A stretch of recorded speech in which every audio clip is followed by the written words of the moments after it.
दोस्तों आशा करता हूँ आप हमारी वीडियो का पार्ट 1 देख चुके होंगे। यदि आपने नहीं देखा तो आप एक बार जाके चेक कर ले। हमने वहाँ पे आपको बताया था एपी क्या होती है और एपी के टर्म को हम कैसे जो है फर्दर इंक्रीज करते हैं या फर्दर डिस्क्राइब करते हैं, एंड एपी का फर्स्ट टर्म क्या होता है एंड एक कॉमन डिफरेंस क्या होता है, ये हमने आपको बताया था। और एक टर्म का एक फॉर्मूला बताया था।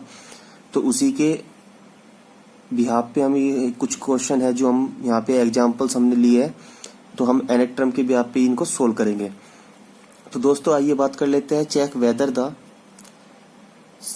301 is a term of list of the number this. अब हम चेक करते हैं कि 301 जो हमारा है ये टर्म हमारा इस लिस्ट का होगा या नहीं होगा। तो दोस्तों here we have a2 minus a1। सबसे पहले हम यहाँ कॉमन डिफरेंस निकाल लेते हैं दोस्तों। तो यहाँ पे कॉमन डिफरेंस आपका सेम आ रहा है, तो मतलब ये तो क्लियर है, ये एपी हमारी होगी क्योंकि ये लिस्ट ऑफ द नंबर की बात हम कर रहे थे। तो सबसे पहले तो इसे फर्स्टली हमको एपी प्रूफ करनी होगी। तो दोस्तों ये एपी होगी, तो अब हम इसका चेक कर सकते हैं कि ये जो नंबर दिया है ये टर्म इसका होगा या नहीं होगा। तो दोस्तों यहाँ पे हमको common difference d is equal to 6 मिल जाता है, d इज इक्वल टू 5 मिल जाता है, एंड हम an इज इक्वल टू मान लेते हैं ये 301 है। तो दोस्तों यहाँ पे हमको फाइंड करना रहता है n। तो दोस्तों हमारे पास फॉर्मूला था, हम पिछले लेक्चर में इसको डिस्क्राइब इसका डेरिवेशन कर चुके थे।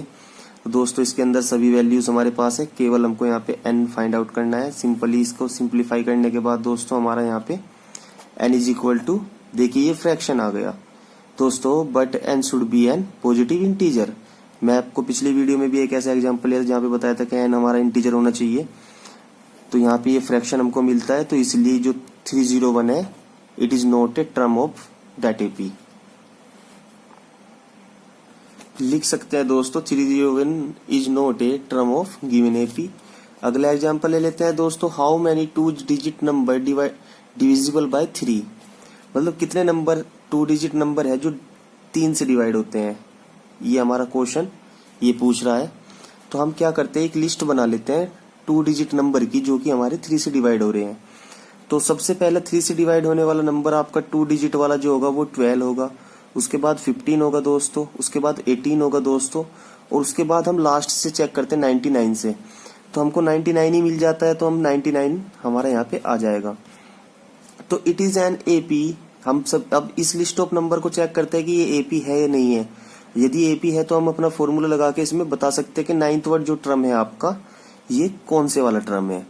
तो हमने कहा कि हम इसको चेक करने के बाद ही हमने कॉमन डिफरेंस देख रहे हैं कि 3 का डिफरेंस है, तो ये हमारी एपी होगी। तो हम यहाँ कहते हैं कि ये एपी है, उसकी पहली टर्म जो है 12 है एंड कॉमन डिफरेंस 3 है, और यहाँ पे an हम मान लेते हैं 99 है। उसके बाद हमारे पास फॉर्मूला है, फॉर्मूले के अंदर सभी वैल्यू पुट करने के बाद दोस्तों सोल्व आउट करने के बाद दोस्तों हमारा यहाँ पे n इज इक्वल टू 30 मिलता है। n इज इक्वल टू 30 ये हुआ। So there are 32 digit number divisible by 3। ये आपका 30 नंबर्स है 2 डिजिट के जो 3 से डिवाइड होते हैं।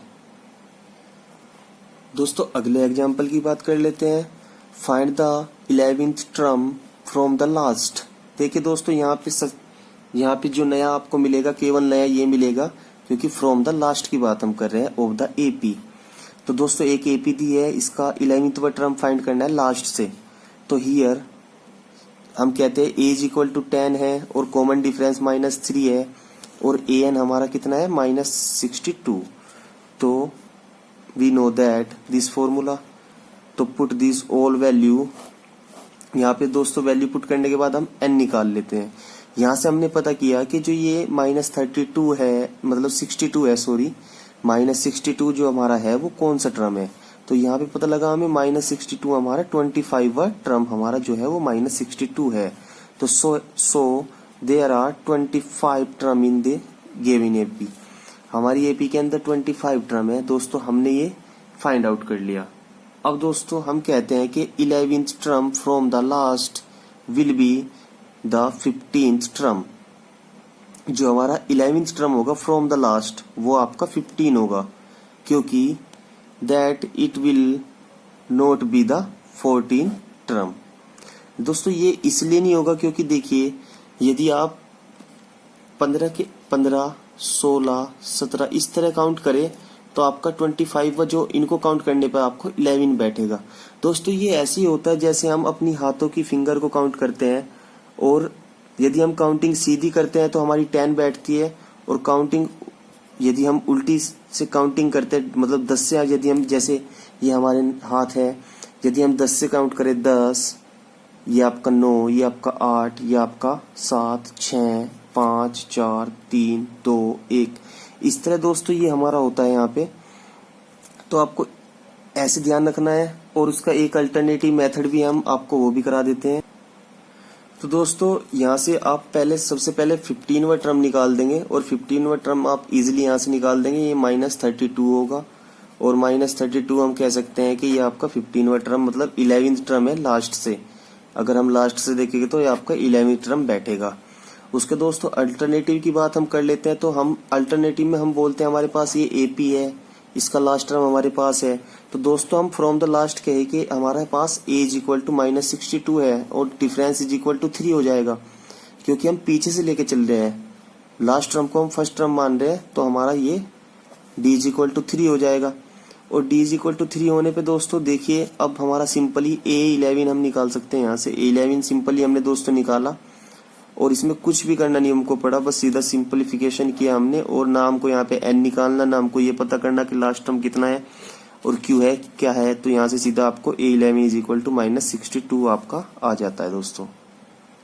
तो दोस्तों अब तक हमने जो क्वेश्चंस किए हैं, मतलब जो हमने एग्जांपल देखे हैं, वो सीधा आपका एक एक्सप्रेशन के रूप में थे या एक्सप्रेशन की फॉर्म में थे। अब हम थोड़ा जो है आपका एक राइटिंग फॉर्म की क्वेश्चन देख लेते हैं, मतलब राइटिंग प्रॉब्लम्स जो हमारी आती है वो देख लेते हैं। तो दोस्तों अ सम ऑफ 100 मतलब sorry a sum of 1000 rupees is invested at 8% simple invest per year, calculate the invest at the end of each year. So these invest from an AP, मतलब ये फॉर्म कर सकता है ये एपी को। It if so find the invest at the end of the 30 year making use of this fact. तो दोस्तों आपने ये एग्जाम्पल पढ़ा, उसके बाद आइए इसका सॉल्यूशन देख लेते हैं। दोस्तों यहाँ पे आपको सबसे पहले याद रखने की जरूरत है सिंपल इंटरेस्ट का फॉर्मूला। यदि आप सिंपल इंटरेस्ट के फॉर्मूले को याद कर लेते हैं P into r into t on 100, तो आप यहाँ पे सिंपली इसको कर लेंगे। तो invest at the end of the first year आपका क्या होगा 1000, क्योंकि P हमारा प्राइस कितना है 1000 है, इंटू 8 इंटू 1 अपॉन ये आपका आपका 100 होगा, इज इक्वल टू 80। ये आपका 100 है, आपका ये 100 है, वो तो आपका ये 80 आ जाएगा। इसीलिए आप and of the second year निकालेंगे, ये आपको 160 आ जाएगा। थर्ड ईयर का निकालेंगे हम तो 240 आ जाएगा आपका ये। तो so the invest at the end of the first second third and as soon as, ये आपका आएगा 80 160 240। तो दोस्तों हमें देखना है ये एपी है या नहीं है। तो हियर तो ये एपी देखने के लिए आपका पहला फर्स्ट टर्म आ जाएगा 80 आ जाएगा, दूसरे में से पहले को घटाने पर आपका क्या आएगा, ये भी 80 आएगा, तीसरे में से दूसरे को घटाने पर भी आपका 80 आ जाएगा। तो यहाँ पे क्या होगा, ये हमारी एपी है और ये एपी है, फर्स्ट टर्म इसका रहेगा आपका 80 एंड डिफरेंस भी आपका 80 रहेगा। तो so to find the invest at the end of 13 year, आपका सवाल में पूछा गया था, आपका क्वेश्चन में दिया हुआ कि 13 ईयर का उसने पूछा था, end of the 13 year we shall find A13। तो दोस्तों A13 निकालने के लिए हमारे पास सब कुछ आपका अवेलेबल है, फॉर्मूला आपके पास अवेलेबल है AN is equal to A plus N minus into D। तो ये फॉर्मूला आप यूज कर लेंगे। यहाँ पे फॉर्मूला यूज करने के बाद A का वैल्यू 80 है, प्लस N का वैल्यू 30 है, माइनस 1 इंटू D का वैल्यू 80 है। तो दोस्तों ये 2400 आपका आ जाता है। सो the invest at the end of this 13 year will B 2400। तो दोस्तों आशा करता हूँ आपको ये अच्छे से समझ में आया होगा। यदि समझ में नहीं आता तो आप वीडियो को पीछे एक बार जाकर दोबारा से देख सकते हैं, और इनकी दोस्तों सिंप्लीफिकेशन आप खुद से ट्राई करोगे तो बेस्ट रहेगा, क्योंकि मैं सिंप्लीफाई करूंगा तो अच्छा नहीं रहेगा आपके लिए, क्योंकि आपको सिंप्लीफाई करना आना चाहिए और आपको पता होना चाहिए कि आप गलती कहाँ पे करते हो। इसी के साथ दोस्तों अगला एग्जाम्पल देख लेते हैं। In a flower bed there are 23 rose plant in the first row, 21 in the second and 19 in the third and so on. There are 5 rows plant in the last row. How many rows are there in the flower bed? इसके बाद दोस्तों हमको यहाँ से सीधे कि आपका जो एग्जाम्पल है वो सब कुछ आपको बता चुका। पहली रो, दूसरी रो, तीसरी रो, सिंपल आपको यहाँ पे एक लाइन लिखनी है, number of the rose plant in the first and second third row. ठीक है, तो आपको यहाँ पे रोज आपके लिख लेना है। उसके बाद ये सबसे पहली रोज आपकी 23 प्लांट थे और यहाँ पे 21 और उसके बाद 19। उसके बाद इसने कहा कि लास्ट टर्म आपका जो है वो 5 है, या लास्ट रो आपकी 5 है। तो this is form AP with first term is 23 and common difference is -2। यहाँ पे आप चेक कर लेंगे, कॉमन डिफरेंस आपका -2 है। उसके बाद लास्ट टर्म आपका an इज इक्वल टू 5 है, तो आपको यहाँ पे n फाइंड आउट करना है दोस्तों, क्योंकि इसने क्या पूछा है, how many rose are there in the flower bed. उसके बाद दोस्तों हमारा क्या है, यहाँ पे लास्ट टर्म निकालने के लिए दोस्तों यहाँ से आप इस फॉर्मूले को आपके पास ही अवेलेबल है, यहाँ पे सारी वैल्यूज पुट करने के बाद आपको यहाँ से n का वैल्यू निकाल देनी है। तो दोस्तों यहाँ से आपको मिलता है n is equal to 10, so there are 10 rose in the flower bed. तो आपकी 10 रोज वहां पे अवेलेबल है। तो दोस्तों आइए बात कर लेते हैं हमारे अगले टॉपिक की, जो आपका रहेगा sum of the first and term of an AP. ये आपका फर्स्ट है, ये आपका जो है ये टॉपिक, ये आपका लास्ट टॉपिक इस यूनिट का रहेगा, मतलब इस चैप्टर का ही लास्ट टॉपिक ही रहेगा। और यदि आपके पास सिलेबस अवेलेबल है तो आप वहां पे चेक कर लेगा कि आपका ये लास्ट टॉपिक है या नहीं है, क्योंकि एनसीईआरटी के हिसाब से ये हमको लास्ट टॉपिक वहां पे नजर आता है। तो दोस्तों बात करते हैं इसका डेरिवेशन की। हम कहते हैं दोस्तों, suppose we have an AP whose n term is this. ये हम पढ़ के आ चुके, इसमें कोई नई बात नहीं है। अब दोस्तों हम कहते हैं कि मान लेते हैं हम एस जो है वो डिनोट कर रहा है sum of the first and term of the AP. हम मान ले कि एस जो है वो डिनोट कर रहा है sum of the first and term को। अब sum of the first and term का मतलब, जैसे ए पहला टर्म था, उसके बाद a plus D, a plus 2d, ये आपका थर्ड टर्म होगा, ये फोर्थ होगा, इस तरह ये एंड टर्म हो गया। इन सब के जो सम होगा वो s डिनोट कर रहा है, s से हम उसको डिनोट कर रहे हैं। तो दोस्तों अब कहते हैं rewrite the term in reverse order we have. अब दोस्तों इस चीज को हमने रीराइट कर लिया रिवर्स ऑर्डर में, मतलब इसको जो लास्ट टर्म था इसको फर्स्ट कर दिया, उसके बाद सेकंड लास्ट आएगा, उसके बाद इस तरह करते हम चले गए दोस्तों। उसके बाद दोस्तों हम कहते हैं फर्स्ट और सेकंड को ऐड करने पर हमको क्या मिलता है। तो दोस्तों फर्स्ट और सेकंड को ऐड करने पे देखिए यहाँ से s और s तो 2s हो जाएगा। उसके बाद दोस्तों इसको और इसको ऐड करने पे आपका यहाँ पे कुछ इस तरह मिलेगा आपको। अब देखिए दोस्तों यहाँ पे आपका जो ये फॉर्मूला है ये कितनी बार हुआ, एन टाइम ये हमका हो गया। एन टाइम ये हमारा हो जाता है since there are n term. N term है तो ये आपका ये एन टाइम हो गया यहाँ पे। तो अब आपका क्या होगा, ये 2 आप इसके नीचे लेके जाओगे दोस्तों, ये 2 आप इसके नीचे लेके गए। उसके बाद so the sum of the first and term of an AP is given by, इस फॉर्मूले से आपका वो दिया जाता है आपका एन टर्म जो होगा। उसके बाद we can also write this as, हम इसको ऐसे भी लिख सकते हैं। हमने क्या किया कि n/2 और यहाँ पे 2a था तो a प्लस a हम इसको लिख सकते हैं और this is our nth term. nth term दोस्तों हमारा ये हो जाता है। उसके बाद इसको हम ऐसे लिख सकते हैं s is equal to n/2 a plus an, इसको हम कोई इक्वेशन मान लेते हैं।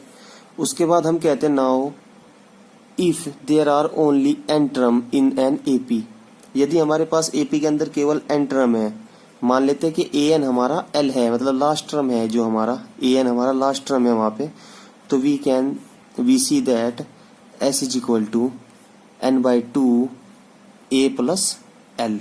ये आपका एक फॉर्मूला यहाँ से ये निकल के आ जाता है। तो दोस्तों this formula is useful when first and last term is given and common difference is not given. तो ये आपको फॉर्मूला वहां पे यूज होता है जहाँ पे फर्स्ट टर्म आपका नहीं दिया होता, मतलब फर्स्ट और लास्ट टर्म दिया होता है और कॉमन डिफरेंस आपका नहीं दिया होता। दोस्तों एग्जांपल चेक कर लेते हैं। Find the sum of the first 22 term of AP. इस एपी के हमारे फर्स्ट 22 टर्म हमें फाइंड आउट करने हैं, मतलब उनका सम फाइंड आउट करना है। तो दोस्तों यहाँ पे a is equal to 8, d is equal to -5 and n is equal to 22 आपको दिया हुआ है। तो we know that the sum formula से हम क्या जानते हैं, n by two of 2a plus n minus 1 into d. आप ये यहाँ पे a का वैल्यू आपको पता है, n का वैल्यू आपको पता है और d का वैल्यू आपको पता है। सिंपली दोस्तों आप यहाँ पे राइट कर देंगे। राइट करने के बाद दोस्तों हम सोल्व करने के बाद इसको यहाँ पे 979 आपको मिल जाता है। Minus 979 is the sum of 22 term of an AP. Okay दोस्तों, उसके बाद दोस्तों अगला एग्जांपल हम देखते हैं। If the sum of the first 14 term of an AP इज इतना। पहली 14 टर्म का जो सम है आपका वो इतना है and it's first term is 10। उसकी पहली टर्म 10 है।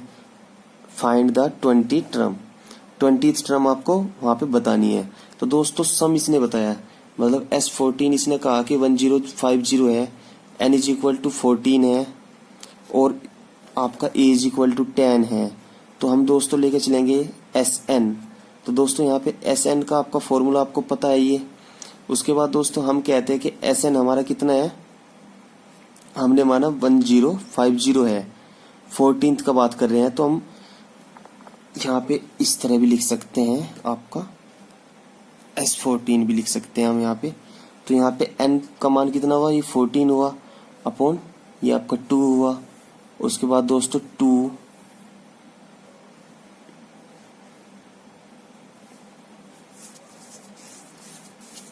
ये आपका a का है, a का आपका 10 है तो ये 20 हो जाएगा और 20 होने के बाद ये 13 d हो जाएगा आपका, क्योंकि 14 माइनस 1 इज इक्वल टू 13। उसके बाद दोस्तों एक ही आपकी इटरेशन बन जाएगी यहाँ पे।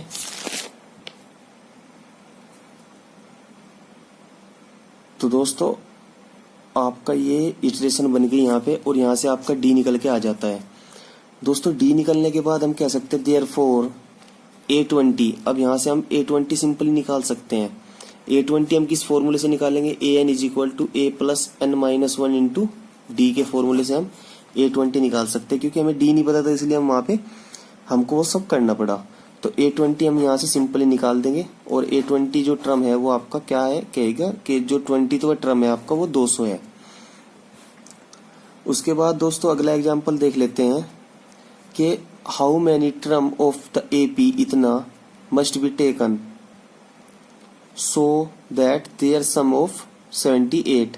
मतलब इतनी कितनी टर्म वो लेगा जो उसका सम आपका 78 हो। उसके बाद यहाँ पे सिंपली दोस्तों आपको क्या करना है, a इज इक्वल टू आपका पता है 24 है, d इज इक्वल टू आपको निकालना -3 आपका निकलता है। उसके बाद Sn आपका पता लगता है 78 है। तो we need to find n, हमको जरूरत है n फाइंड करने की। उसके बाद हमारे पास फॉर्मूला आपका ये रहेगा। फॉर्मूले में सभी वैल्यूज पुट करने के बाद आपका यहाँ पे सारी वैल्यूज पुट करने के बाद आपका ये आपके पास एक क्वाड्रेटिक इक्वेशन आएगी। और दोस्तों यदि आपने हमारी पिछली वीडियोस देखी है क्वाड्रेटिक इक्वेशन के ऊपर जो हम लेके आए थे वीडियोस, तो आप इस क्वाड्रेटिक इक्वेशन को सोल्व कर लेंगे वहां पे इजीली। और सोल्व करने के बाद आपका n-4 एंड n-3 ये दो रूट आपके आ जाएंगे और दो रूट आपको देंगे n is equal to 4 and 13 आपको देंगे। Both values of n are admissible. देखो ये सब पॉजिटिव आई है तो पॉजिटिव आई तो ले सकते हैं हम दोनों की दोनों वैल्यूज को। So the number of term is either 4 और 13। ये तो आपका 4 होगा वो, ये आपका वो 13 होगा, क्योंकि दोस्तों इसमें आ जाता है last from the last and from the beginning और फ्रॉम द लास्ट वाला भी एक कंसेप्ट आ जाता है। उसकी वजह से आपका 4 और 13 आपका वो आपका वहां पे टर्म हो जाएगा। उसके बाद दोस्तों बात कर लेते हैं फाइंड द सम। अब एक ये एग्जांपल है आपका, ये भी देख लो आप। इसमें आपका क्या है कि दोस्तों फाइंड द सम, फर्स्ट में है आपका फर्स्ट 1000 पॉजिटिव इंटीजर। अब दोस्तों अगर पॉजिटिव इंटीजर आपको पता है, ये पॉजिटिव इंटीजर आपका 1 2 3 4 इस तरह होते हैं।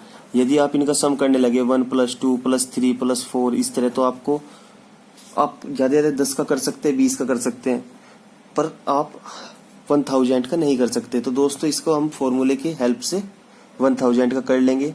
उसके बाद n पॉजिटिव इंटीजर का भी करना है हमको। तो सबसे पहले 1000 के लिए हम देख लेते हैं। तो हमारे पास s = इतना है हमारे पास, यूजिंग द फॉर्मूला। अब हम फॉर्मूला कर लेते हैं पता, जहाँ पे हमको कॉमन डिफरेंस नहीं पता होता, केवल लास्ट टर्म और फर्स्ट टर्म पता होता है। तो दोस्तों ये फॉर्मूला आपका था, वहाँ पे मैंने आपको बताया था। तो यहाँ पे गिवन क्या है, a = 1 है, l = 1000 है। उसके बाद दोस्तों सिंपल इसको पुट कराने पर आपका 500 आपका आ जाएगा। तो इनका सम जो होगा आपका 500 होगा। इंटीजर का nth टर्म का मतलब ये सम कह रहा था ये। यहाँ पे आपका सेकंड एग्जांपल में n निकालना है। तो a = 1 होगा, l = n होगा। सिंपली दोस्तों पुट कर देना है यहाँ पे। तो जो सम ऑफ n इंटीजर का क्या होता है आपका n × n+1/2 आपका होता है ये दोस्तों आगे आपका 10th 11th 12th में आपका जो ये रिजल्ट होता है ये बहुत इंपॉर्टेंट होता है। इसको आपको सदैव याद रखना है कि जो सम ऑफ द इंटीजर होता है n टर्म के लिए वो आपका n+1/2 होता है। तो दोस्तों आपका अगला एग्जांपल हम ले लेते हैं कि find the sum of first 24 term of the list of the number whose nth term is given by इतना। उसका nth टर्म हमें दे दिया। अब दोस्तों देखिए an हमारे पास है 3 + 2n। तो सिंपल यहाँ से a1 निकाल सकते हैं हम, a2 निकाल सकते हैं हम, a3 निकाल सकते हैं हम। तो दोस्तों कुछ नहीं करना है, यहाँ पे n का वैल्यू पुट करते जाना है।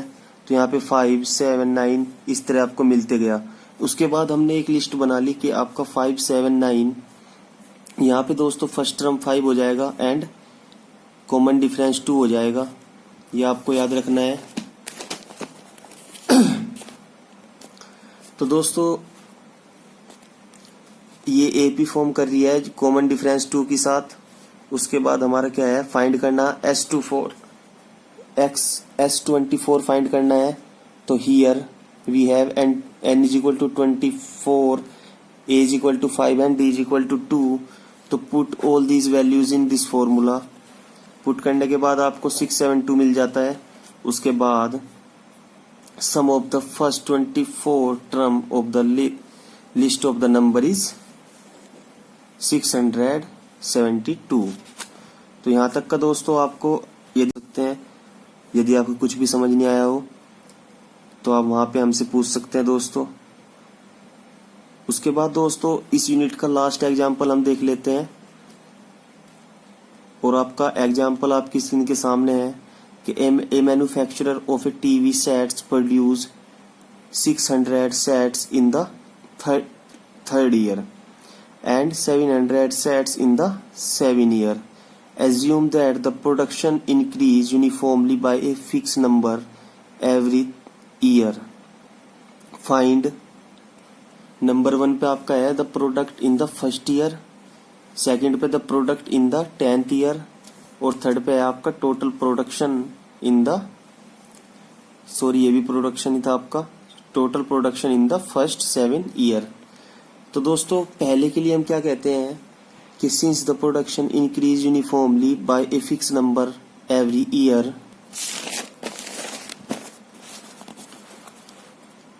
ईयर के बाद आपका आता है the number of TV sets manufactured in first second and third year will be form an AP. Let us denote the number of TV sets manufactured in the nth year by an AP. thus A3 आपका क्या हो जाएगा यहाँ से according to question A3 आपका 600 हो जाएगा and A7 आपका हो जाएगा 700। ये आपका हो गया। और हम कह सकते हैं A3 को हम लिख सकते हैं दोस्तों A + 2D और A7 को लिख सकते हैं हम A+6D। ये हम आपको पिछले लेक्चर में बता चुके हैं किस तरह लिखा जाता है। तो दोस्तों हमारे पास दो इक्वेशन आ गई। दो इस इक्वेशन को सोल्व करने के बाद आप A भी निकाल सकते हैं, D भी निकाल सकते हैं। ये linear equation of two variables है आपका। तो दोस्तों ऑन सोल्विंग आप क्या कहेंगे कि D is equal to 25 and A is equal to 5050, मतलब 550 आपका ये मिल जाता है आपका। A इज इक्वल टू आपका 550 and D is equal to 25। तो हम यहाँ से एक AP क्रिएट कर सकते हैं पूरी की पूरी, जिसकी फर्स्ट टर्म ये होगी आपकी और सेकंड टर्म आप 25 ऐड करके निकालते चले जाएंगे। तो therefore production of TV sets in the first year is, first year में आपका कितनी हो जाती है 550 आपकी हो जाएगी। दोस्तों सेकंड की बात कर लेते हैं। नाउ अब उसने पूछा क्या था, A10 उसने पूछा था।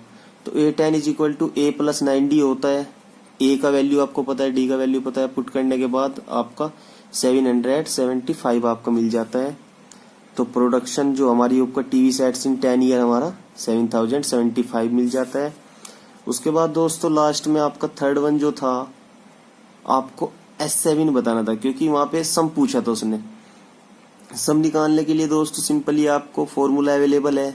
N का वैल्यू आपको पता है, D का वैल्यू आपको पता है, A का वैल्यू आपको पता है, और टोटल आपको करने के बाद इसका जो आपका सम जो होगा वो 4375 आपको मिल जाएगा। तो दोस्तों आशा करता हूँ आपको वीडियो अच्छी लगी होगी और आपको अच्छे से समझ आया होगा। आपने AP की यदि पहली वीडियो जो हमारा पार्ट 1 है वो नहीं देखा है तो आप एक बार जाकर जरूर देखें। और उसके बाद आपको यदि आपको लीनियर इक्वेशन और जो भी आपके चैप्टर नंबर 1, 2, 3, 4 है वो भी आप चेक करें हमारे YouTube चैनल पर जाकर। तो इसी के लिए दोस्तों धन्यवाद।